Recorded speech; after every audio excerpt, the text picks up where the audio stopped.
You've landed inside Launch Street, the Business Innovation Podcast, where we interview top innovators out there shaking things up so you can innovate, differentiate, and get further faster. Since you're here, we know you're the type of person that recognizes the importance of unlocking your innovation advantage so you can compete and win. And now, your host, the person that has worked with leading companies like Disney, Procter & Gamble, Aero Electronics, the U.S. Army Research Labs, and Red Robin on upping their innovation advantage. Tamara Gontor. Hey, Launch Street, all of us everyday innovators. Tamara here, your experiential risk taker, everyday innovator. That's the style of innovation that I roll with. Hey, do you ever walk down the aisles at the grocery store, I don't know, see an ad on TV or even an ad online for something, and you think to yourself, oh, I wish I had thought of that. Or you think to yourself, I wonder how they even came up with this idea. I have this thought all the time, sometimes bad, like really, but sometimes good too, right? Like, oh man, that is brilliant. And I think that's why I get excited about interviewing people who turn out to be those inventors behind those products that make me think that. I think those inventors have a lot to teach all of us about where the ideas in our lives come from, where they can come from, maybe where we should be looking. So here's the kind of little bit of backstory to today's guest. So the other day, I'm at the grocery store and I see this product. It's called RightRice. It's this kind of in like a black bag. It's this alternative to rice and it's delicious. So in fact, I brought it home and I did what I call the kid test. I don't know if you moms and dads out there do this. It's a test that I do when I swap out one product for a healthier version when it comes to food and I see if they notice. So I don't say anything. And then while they're eating dinner, I check their reactions. If they don't notice, I consider it a huge win. Unfortunately for me, most of the time, they do notice. But this time, they not only didn't notice I had swapped out their regular rice for RightRice in this kind of chili type thing that I made or stew. So you can imagine my delight, right, when they didn't notice that I had swapped out their regular rice for RightRice. But not only did they not notice, they asked me for more. They're like, oh, this is delicious. What? So I get all excited when I find those products. So you can imagine my delight when the founder of RightRice, when his team reached out to me about interviewing him on Inside Launch Street. I was like, yes, please, because I know that he invented something that not only my kids like, but more importantly, that took on a big traditional industry in a new and innovative way. Let me tell you a little bit about Keith, because I think you're going to get excited too. So Keith Belling is the founder of RightRice, which reinvented rice. They sold over 1 million bags in the first year. Now, I know that intellectually we all get that 1 million is a big number, but in the product world, that is like an exponentially big number. It is so hard to sell your first 100, let alone to sell 1 million. It's crazy. And before launching RightRice, Keith founded a snack brand that took the snack world by storm. I'm guessing you've heard of it, most likely eaten it or about to open a bag of it. It's called Popchips, a wildly successful food product. So clearly, he's a proven entrepreneur and innovator. And as you hear in this podcast, he is a master of following a frustration that he has, figuring out a way to solve it in a unique and meaningful way, and then turning that solution into a business. Now, speaking of following a frustration, the question I'd have for you before we go into this podcast, into this interview, is what's that one frustration in your work that if you solved could have a major impact? It doesn't have to lead to a product. It could be a process improvement. It could be a way your team collaborates. It could be a new revenue stream. It could be all those things. But what's that frustration in your work? You know, the thing that makes you roll your eyes every time, or that annoyance that a customer of your business constantly has that you don't have a solution for yet. So in my book, Innovation is Everybody's Business, which you can pre-order on Amazon right now, I give you a lot of ways to consider how to follow a frustration, or give you a new lens in which to see the world around you and find those frustrations and those opportunities. For today, for this interview, as I talk to Keith and about his frustration and how he turned that into a business, I want you to keep this thought in the back of your mind. What's one frustration in your work that, if solved, could produce measurable results? We all have one, and it's our area of biggest opportunity. We sometimes just need to find it. All right, with that, let's get to it. Keith, thank you so much for joining me today. Like I said, I have a feeling from our pre-conversation that we'll have a lot to talk about. Yeah, thanks, Tamara. It's really nice to be here. Thanks for inviting me to join in. So tell me, what's one thing we'd be surprised to learn about you? Let me think about that. So one thing that's kind of fun. So growing up in the East Bay, my family was in the antique business, and it was fun because we all got to be involved with the business, including getting to go to Europe with my mom for buying trips, which was especially fun. So I still have a great interest in antiques and art, though I'm guessing my taste has evolved over the years. And I think that's a big part of the reason I've enjoyed being so involved with Restoration Hardware for almost 20 years now, where I've been on the board. So I have to know, do you have an eye for antiques?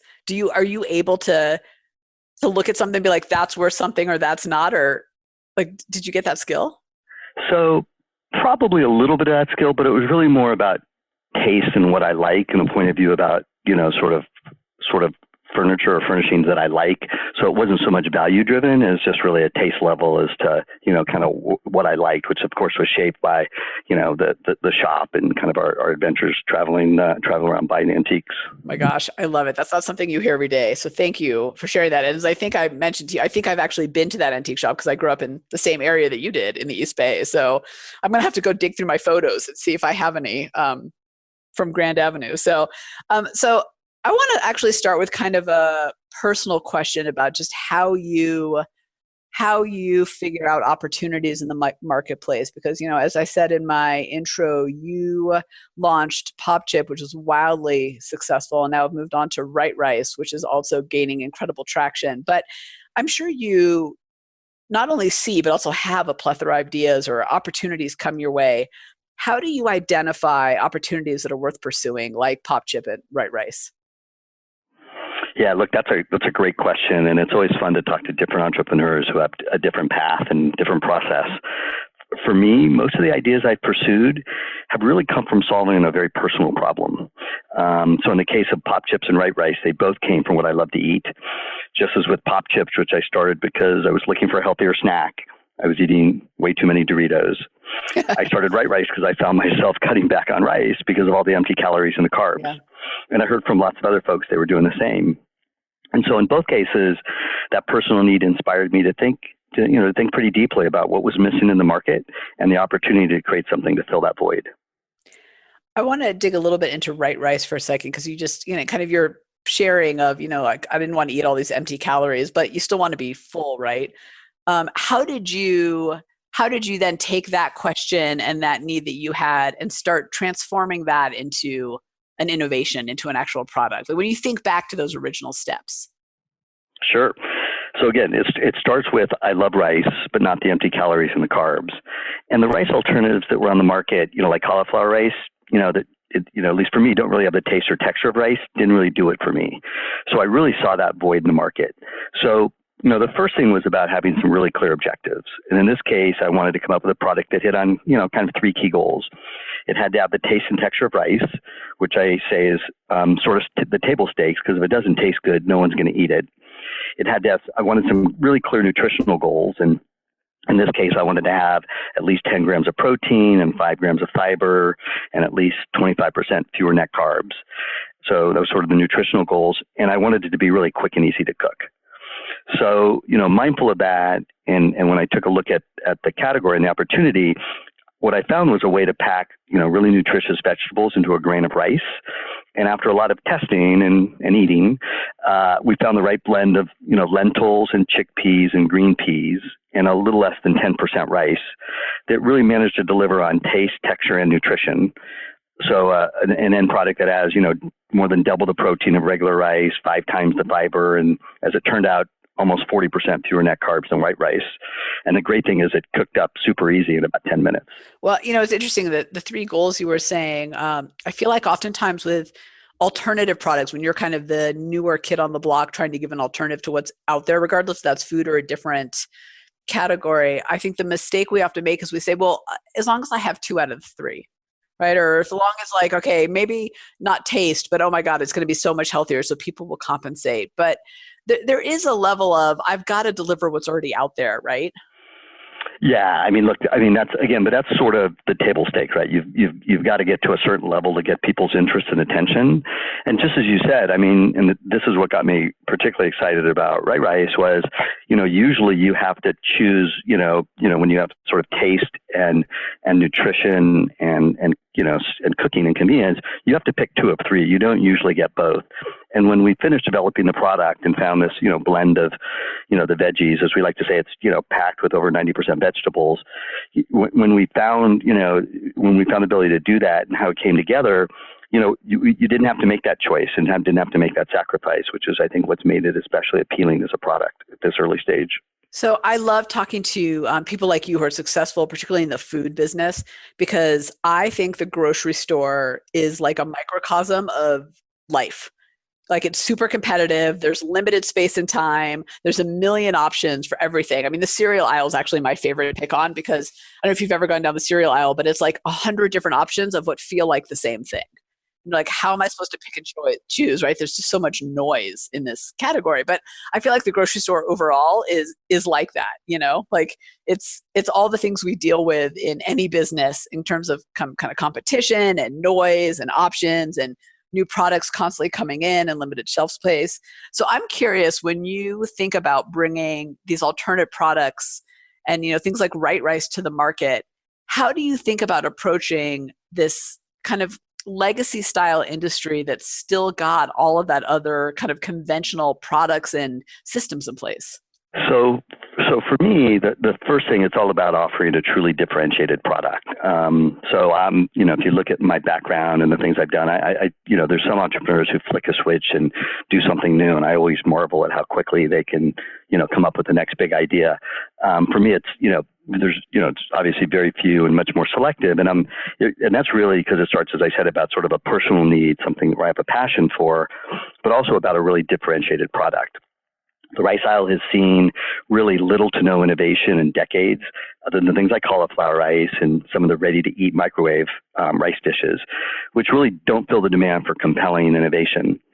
And just as we've been seeing the innovation explode in more traditional categories, milk, egg, breads, even beer, it's finally time for innovation in the rice aisle.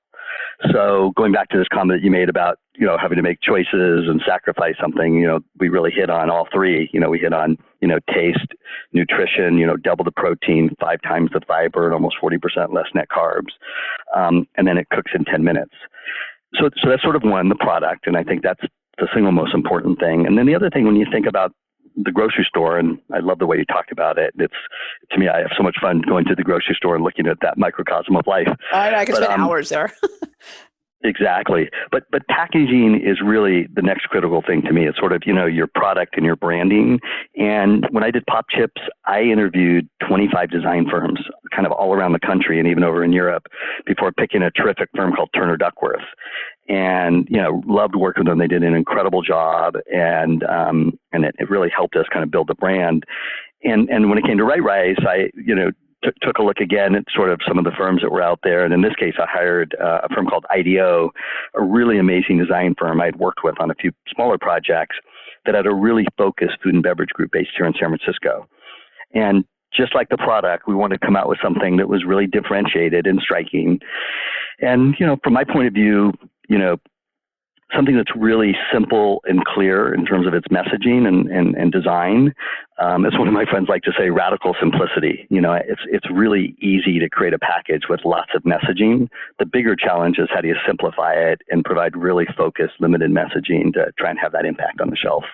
So again, for us, the first 2 key things are to be differentiated are, really a great product and some packaging and branding. I mean, this is the opposite of what you do. So I don't know if you're the right person to ask this question of, but it got me thinking about, you had said kind of some of the innovations that happened in the quote unquote rice category was not really innovation, right? Like cauliflower rice, which is funny because I opened up my freezer this morning and I have like 8 bags of it because I keep buying it, wanting to want it. And then I don't cook it because I'm like, almost feels like an afterthought in a freezer bag in some ways. No offense to the people who put that together, but Why do you think so many food companies churn out so many variations and incremental innovation versus what you're doing, which is really bringing something to market that is meaningful and differentiated? Look, it's really hard to do that. So it's and that's why I think I've been involved with so few brands and products, because it's hard to be really differentiated, and there's only so much innovation you can do. But I think there's pressure on bigger companies who have a place in the market and they see innovation and they think they want to do something that's probably more incremental than really differentiated or innovative. And there's just pressure on them to have some newness. And so I think sometimes when you have to do something and you're trying to do a lot, you end up doing things that probably aren't quite as meaningful or as impactful as they could be. Yeah, that's a great point. There is definitely a lot of pressure to like constantly fill up the shelves with something new that isn't really new. And the last time I was at the grocery store, I like counted how many had fiber like highlighted, but it was like 10% more fiber, 20% more fiber, 10% more fiber plus vitamins, 50% more fiber plus, I don't know, something else. I was like, oh my gosh, it's all the same stuff. Like it's exhausting. I'm curious, when you think about bringing a new product to market, how do you think about informing the customer in a way that draws them in? Because I think oftentimes with something that's differentiated, the positive is it's differentiated, so it stands out on the shelf. The challenge is, right, we then have to educate consumers like, hey, there's something new. There's a new alternative out there. So look, I mean, as I like to say, you create a product and you think you've done a great job because you've created a, innovative product and you've done some great packaging and you get yourself on the shelf and you want to celebrate. But, as you know, that's really just the starting line. I mean, you're just getting started and it's going to be really what happens after that. But, no less important is, creating that product again and packaging and brand and getting it out there. With Popchips and now RightRice, in terms of, that next step, we've been really focused on building a grassroots brand. There's no way we're going to outspend the bigger players in the industry. So we, by necessity, what do they say? Necessity is the mother of invention. We have to be creative and thoughtful about how to drive awareness and trial. And we like to think about how do we find and empower evangelists to tell our story. With Popchips, we use both a deep field marketing team. We had kind of several key markets around the country where we had people really leading the sampling process. Again, very grassroots. We used to say one snacker at a time. And we married that with some influencer marketing tools. And keep in mind, at that point, this is 10 years ago, social media was just starting to gain traction. With RightRice, it's the same goals, very much grassroots, but today it's about a very deep integration of social media and influencer marketing. Social media has evolved so much since we launched Popchips. I think back when we did launch Popchips, Larry King and Ashton Kutcher were having a contest who could get to 1 million Twitter followers first. That was the big news. Facebook didn't even have an advertising platform yet. I mean, they were out there, but there was no advertising model. And Instagram was probably a twinkle in somebody's eye, that hadn't been created yet. So it's changed so much. And so today, you really have this great opportunity to leverage, social media and influencer marketing in ways to, drive awareness and trial and really start to build a brand, in ways, again, when it came to Popchips, we really needed that, feet on the street, a field marketing team to really help do that. What do you think are some of the key tasks that you did, either Popchip or RightRice, but that helped fuel your success?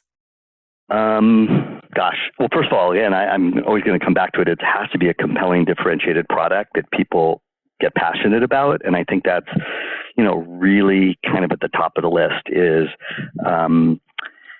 giving people something they believe in and they get passionate about. And when you're trying to build a grassroots brand, you want to share that with people and then empower them to share it with others, because there's no better way to build a brand than evangelists and word of mouth. It's, you go back to the Malcolm Gladwell original book, The Tipping Point, right? And how he talked about connectors and all that. And, I think it's a really powerful model and works. I mean, I know in my life, there's people who, tell me about things that I'm excited to go try. And you want to find those people out in the marketplace. So, great product, get in people's hands and getting them to tell the story. I think that's, probably one of the most important parts of the things that we've tried to focus on and do. It's interesting. As you were saying that, I was just thinking about how many I guess, messages on Instagram. Those are my A's. I'm not sure exactly what I'm supposed to be calling them when someone sends me the post directly to my inbox, but about like a product they think is cool that they think I should know about. Like that is a major mode of communication today in terms of sharing products that just didn't even exist even really 5 years ago. Like it's incredible, kind of to your point about how that's all evolved. Oh yeah, I mean, look, this whole phenomenon of unboxing, right, and people receiving packages and sharing that experience, and we spent a lot of time trying to create kind of a fun way to share our product and our brand that would give you a chance to reveal itself on social media. So it's a whole new world. It'll be interesting to see where it is 5 or 10 years from now because it's going to keep evolving. You've said a couple things I want to kind of dig into a little bit. One was you said it's a differentiation that people are passionate about, and I think that's you said it quickly, but I think it's an important point because you can be totally differentiated, but nobody can care. Like it's not valuable. No offense to anyone out there who's in that situation. How did you make sure that differentiation that you were bringing was something people would actually care about, or how do you marry those two together? So again, I come back to your first question about how I make my choices and the businesses I want to get involved in or products I launch. It comes back to like my personal passion. And so I'm a person, especially as I've gotten older, I really sort of trust my gut. Now, of course, I have a point of view and an opinion about a product, and I socialize it with people and talk to folks to really sort of do a gut check. But at the end of the day, it's I like to think it really starts with something that I just really believe in and I think matters. And, again, I validate that by talking to some people and understanding, but, it's like there's lots of opinions and there's people who love focus groups. I always loved Steve Jobs. He had some great remark when people said, do you do focus groups? And he laughed and said something about, something to the effect of, look, people don't even know what they want. So, why am I going to go to them? I hate focus groups, so you're not going to offend me with them. I can't stand them. So. Yeah. And look, there's a place for them sometimes with flavors or some things you want to try, and you might do some things with consumer groups. But generally, I think really great product ideas are born by, entrepreneurs and people who are out there really trying to innovate. Well, and I think, just on focus groups for a second, I think the overarching challenge, aside from groupthink and those kind of other things, is that we're asking consumers to take us to a place they haven't been yet. And that's hard for people to do. That's hard for all of us to do. And the problems that they share with us that we're then trying to solve as the marketers or the, innovators, whatever, are yesterday's problems. And by the time we get it to market, they've moved on. Those problems don't even exist anymore or have changed. So we're behind the game by the time we even get to them. That's absolutely. Absolutely. Yeah, I think you're totally right. And that's we just see the pace of change today is what's really fun in any product category. Yeah. So I wanted to go back to what you're saying about, getting trial and then getting repeat. And I wanted to I would love to get your perspective on how you think strategically about those two, because they are very different. And I think sometimes when we're bringing a new idea to life into the marketplace, we sometimes kind of blend everything to like, I'm launching the product and I want people to buy my product and be a user of my product, whatever that is. But there really is a fundamental difference between trial and repeat. So how do you strategically think about those two things and linking them? Well, look, I mean, you hope repeat comes from trial. So I think they're just linked inherently, because if you have a good product that you're able to get people to try and there's demand for it and a place in the market and a place in their lives, they're going to go back and they're going to buy more of it. They're going to tell their friends, right? It's going to get shared. Like now with RightRice, when I hear people talking about, oh my God, you're a regular part of our pantry and they're buying us regularly. Rice is a slow category. You compare it to snacks, which is, a high velocity part of the store, or a higher velocity part of the store, which is even much lower than beverages, right? There's this sort of, it varies category by category. But when people start, buying it and making it part of the regular consumption, that's how you actually drive velocity, and it's getting shared with other consumers. But it really all starts with trial, and, you have to have a compelling product that people, will try and then go buy more. To your point about kind of the accelerated rate of change, we were kind of talking about focus groups when you mentioned it, but When you look to the future for RightRice, how do you think about keeping up with change of consumer demands and competition that'll come in, and kind of all the things that you see when you look to the future for RightRice? So look, innovation is absolutely at the core of the DNA of a brand like RightRice. The market moves really quickly, and it's important to continue to innovate in order to help lead the creation of, we're trying to create this new category or reinvent the rice category, however you want to put it, but we want to be a leader. And to do that, you have to continue to innovate and stay ahead of the competition. So for us, I mean, again, it's part of our DNA. At the very beginning, we have been working from the day we launched. We originally launched the brand in February 2019, so it's been a little less than a year. And, we launched with a core group of flavors, and we then came out with a couple of new flavors, cilantro lime and Thai curry, just to sort of, expand in some of our retail presence. And then, we've been working almost from day one on a new product line called RightRice Medley. You might think of it sort of as a next generation rice-a-roni, a brand everybody knows well. And in this case, it's a blend of RightRice with ancient grains. So we blended RightRice with sorghum and quinoa and some other veggies, and created this really, tasty medley that's, comes in a fried rice or a harvest pilaf and a Cajun spice. And we were really lucky. We got to launch a second national launch with Whole Foods, which we just launched just recently in the last couple of weeks. And so we're in all the Whole Food stores with that new product line. So we have both RightRice and RightRice Medley, and on Amazon. And, it's a great endorsement for a new brand like ours to be doubling our shelf space and presence in the number one natural foods retailer within a year of launching. Now, at the same time, we're working on a handful of other ideas, and we hope to, continue to lead innovation in the rice aisle. First of all, congratulations on being in all of the Whole Foods. I will just say for all of us on Launch Street, shelf space is highly valuable. It's like the diamonds of, the grocery store business. So to get that much shelf space is an incredible testament to how well you're doing and how many customers are buying, because they're not giving up shelf space for nothing. Yeah. But look, they only get to make so many choices, and we're still earlier in our cycle. As I said, it's only been 11, 12 months since we launched, and to get the chance to double our space is great, because again, we're still learning and growing. But they have limited choices, and limited space and lots of choices. Everybody wants to get on the shelf of a retailer like Whole Foods or Sprouts or Wegmans or Kroger, and people are competing for that space, and to have a chance to be picked among those brands to grow like this already within our first year is a great start. And again, we have a long ways to go. By the way, lemon pepper is one of my favorites, just so you know. FYI. That's actually one of my favorite flavors as well. Yeah, no, I like it. And I'm one of those annoying gluten-free, dairy-free people. So I'm like, yes, an alternative. I'm curious. Well, you have to try the RightRice Medley. So we'll see what you think. I'm looking forward to it. I didn't see that came out. Yeah, no, I'm excited for that, because I had my eye on RightRice. It might have been there and I missed it because I was looking specifically for RightRice. But you had mentioned innovation. So as the kind of leader of the team, how do you ensure that your team is innovating and staying ahead? That it's not just all coming from you. Look, I think it's the DNA of our brand and who we are. So I can't imagine anyone joining the team that isn't an innovator, in everything they do. So it's just part of what we do and what we're thinking about. We're always we're always in the stores, always on the shelf. We're looking at new products and ideas, looking at flavor trends.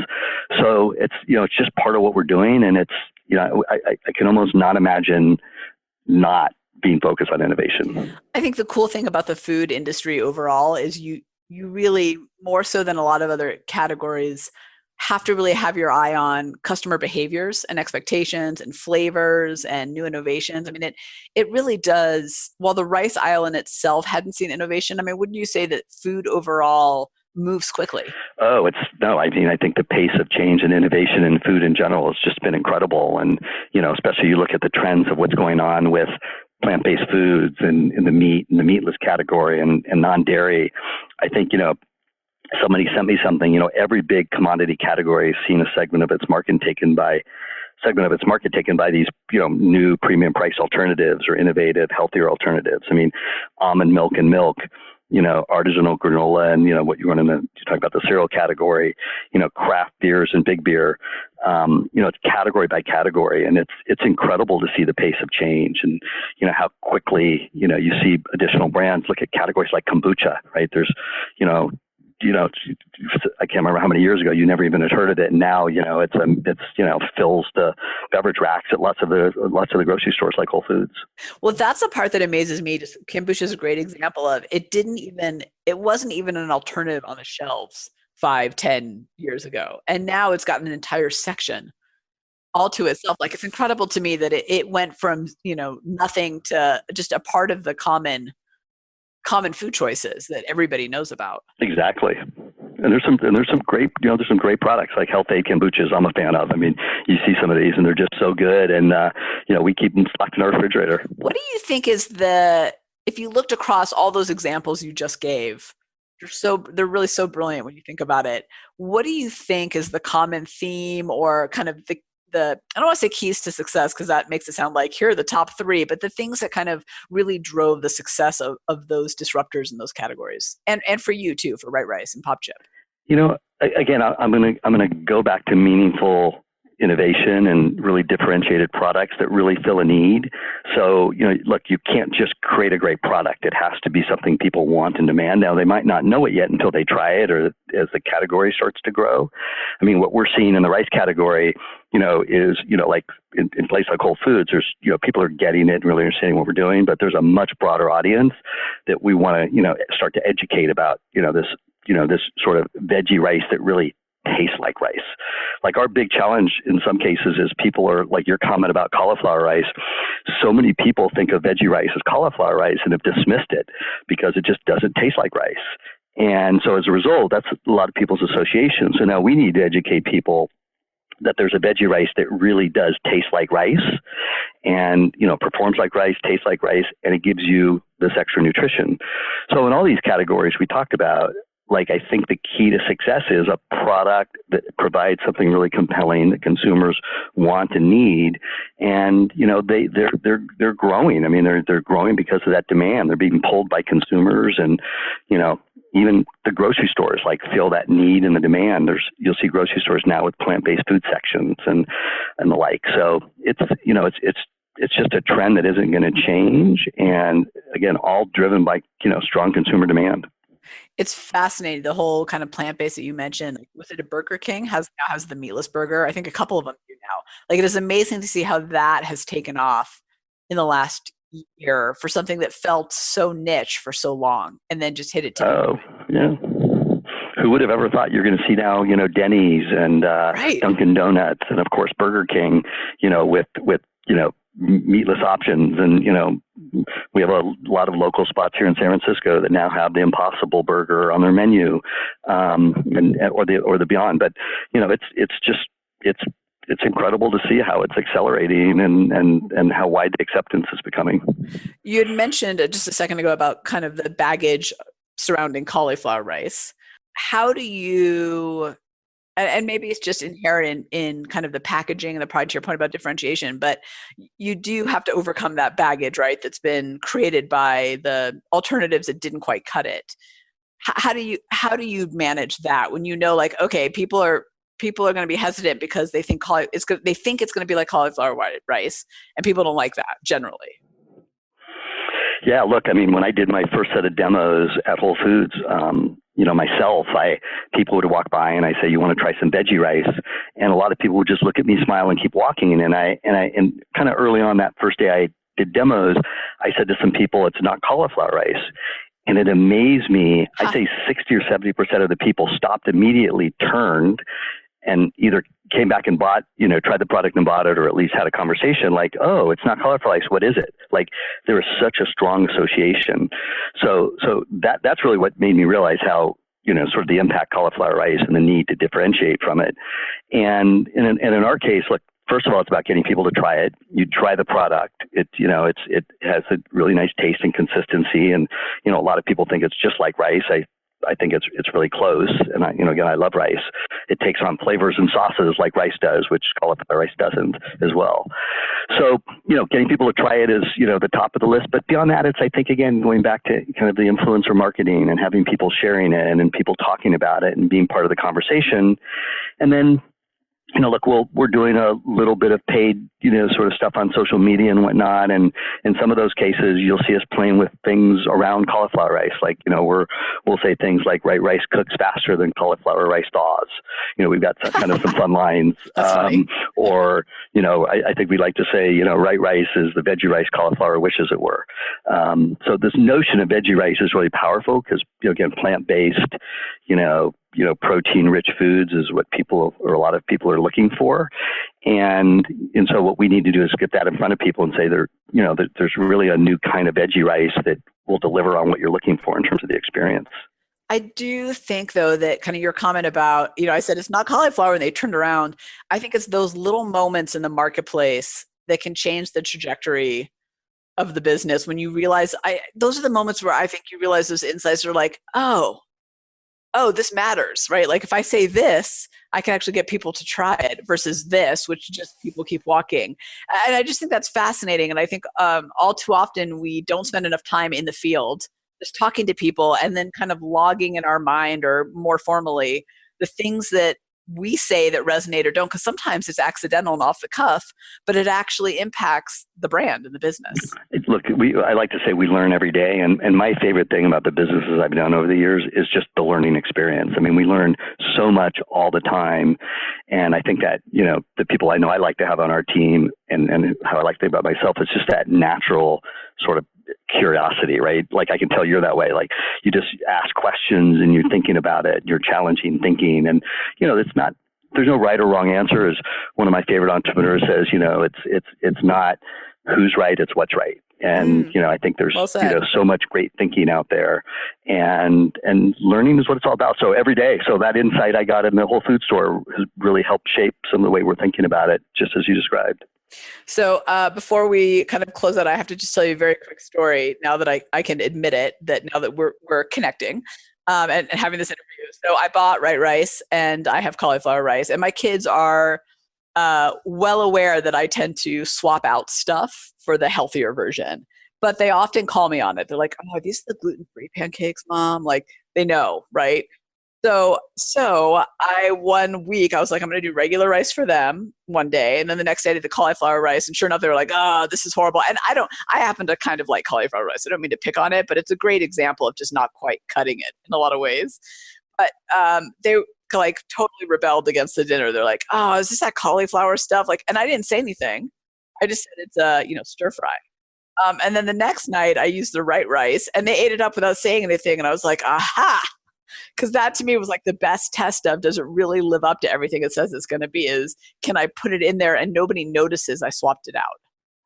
By the way, I love that story. And we get so many people who send us messages like, I tricked my husband. I mean, kids, lots of kids. Because look, kids, that's when I was thinking of starting RightRice, one of the first things I heard from a lot of people was,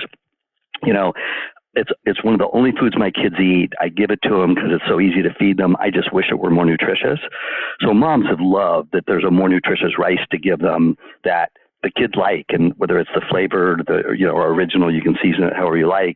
I mean, it's been something kids have really liked, and I just love that, those kinds of stories where just what you described, people have no idea what they've just eaten, and they think they ate rice, and it's fun to see that reaction. I call it the surprise and delight.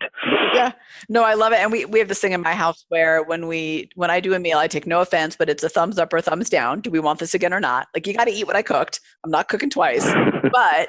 Like, did we like this? Does this stay on the rotation or no? And that meal with RightRice, they were like, yeah, this was really good. So it wasn't even just that they thought it was rice. It was that they actually enjoyed it. So, but I had to do I love that.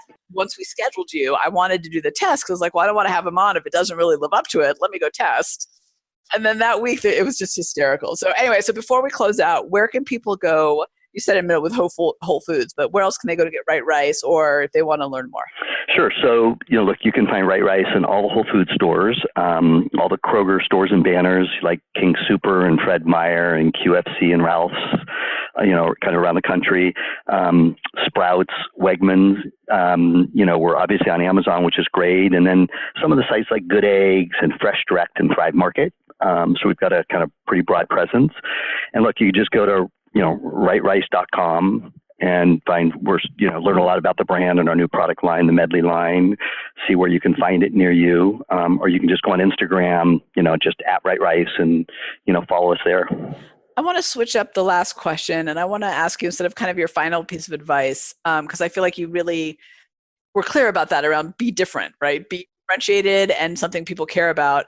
What I'd love to know is in your RightRice and in your entrepreneurial journeys, what experience did you have along the way that surprised you, whether that's because it worked better than you expected or worse than you expected? Ooh, that's a good question. I think what has surprised me most along the way is the passion people have for food and food products. And it's not just food. My world happens to be more food, although again, I'm involved with restoration hardware and I think we see that same passion. But so I guess the passion that people have and excitement for compelling products and brands. And, I'll never forget, and it's happening now with RightRice, where I'm getting messages on Instagram or emails from people who are just so excited and, just they have this crazy passion about it. And it happened a lot, obviously, with Popchips, where I'd have people send me these messages and, say, like I remember some guy sent me a note saying, Popchips was the best thing since Viagra and beer. But you just see this passion from consumers, and it's so fun when you create something. And again, RightRice, we're so early, so it's been less than a year, so I can get too excited about it. But the early reaction sort of reminds me of what we saw evolve with Popchips, where you really get this strong passion from people. And again, those become your evangelists. Those are the people who share your story, and that's how you build, I think, brands like ours. I love it. I think that's a great kind of comment and experience to end on. So Keith, thank you so much for joining me today. I really, it was great to kind of learn more about RightRice and Popchip in your journey, and just for all of us on Launch Street to really think about that kind of intersection of passion and differentiation, because I think it's a powerful one. So thank you. Well, thanks for having me. It's been fun chatting. Thanks for hanging with us on Inside Launch Street. If you know someone that is truly ready to unlock their innovation advantage, have them join you on Launch Street. Discover your innovation advantage. Build a team of high-performing innovators and ignite ideas and solutions that create massive impact. GOTO, launchstreet.com. Remember, innovators, if you don't take the leap, somebody else will.